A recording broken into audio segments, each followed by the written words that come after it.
සෑම වසරකම මාර්තු 8 වෙනිදා ලෝක කාන්තා දිනය සමරනු ලබනවා.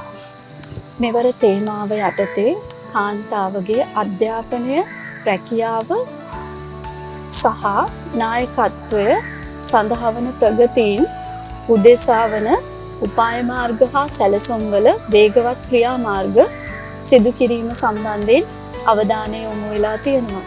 කාන්තාවක් සහ පිරිමියෙක් අතර තියෙන වෙනස්කමක් බවට පරිවර්තනය වෙච්ච දා ඉඳන් කාන්තාව විවිධ අභියෝග රැසකට මුහුණ දෙනවා. ඇගේ හැකියාවන්, විශ්වාසය විවිධ ක්ෂේත්‍රවලට යොමු කරනකොට මේ වෙනස්කම ඊටම තදින් බලපාලා තියෙන බව අපිට පේනවා. නිසා මෙවර තේමාව යටතේ ගැනෙන අධ්‍යාපනය, රැකියාව සහ නායකත්වය මේ තුනේදී කාන්තාවකට පිරිමියෙකුට වඩා සිදුවන වෙනස්කම් වලදී ඉදිරියෙන් ඉන්න ඕන කියන පණිවිඩය අපිට ලබා දීලා තියෙනවා.